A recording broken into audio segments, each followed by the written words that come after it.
Guys, जैसा कि हम जानते हैं कि न्यूटन एक ग्रेट फिजिस्ट और मैथमेटिशियन था जिसने बहुत सारे लॉज इंट्रोड्यूस किए थे। तो आज हम उसका न्यूटन का सेकंड लॉ पढ़ेंगे, Newton second law of motion. Newton second law of motion के 3 पार्ट्स हैं।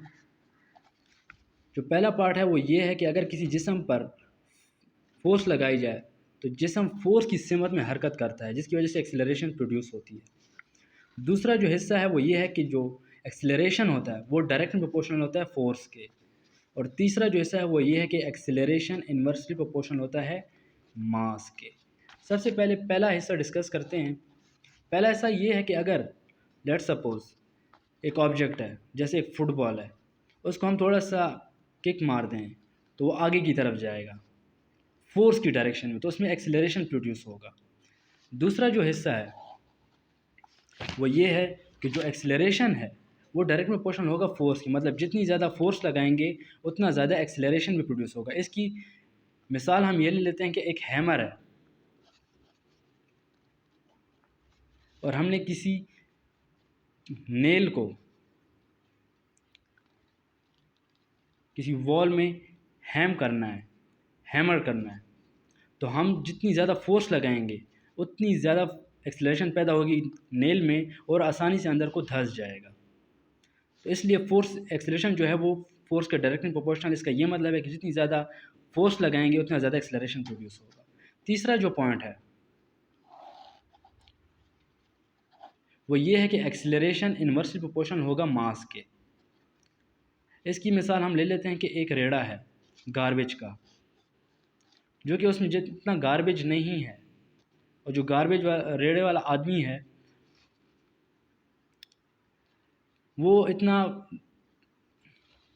इतनी फोर्स नहीं लगाएगा, जिसकी वजह से एक्सेलरेशन इतनी ज़्यादा पैदा नहीं होगी और आसानी से ये रेड़ा जो है ये आगे की तरफ पुश होगा।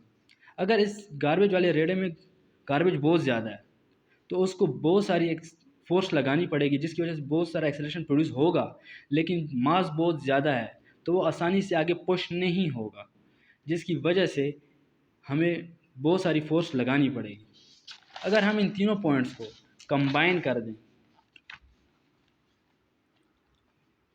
तो हमारे पास कुछ इस तरह की इक्वेशन बनती है। डायरेक्ट जो प्रोपोर्शनैलिटी कांस्टेंट है इसको अगर हम रिमूव करें तो अगर ये डायरेक्ट प्रोपोर्शनल को हम चेंज करें तो प्रोपोर्शनैलिटी कांस्टेंट आ जाएगा।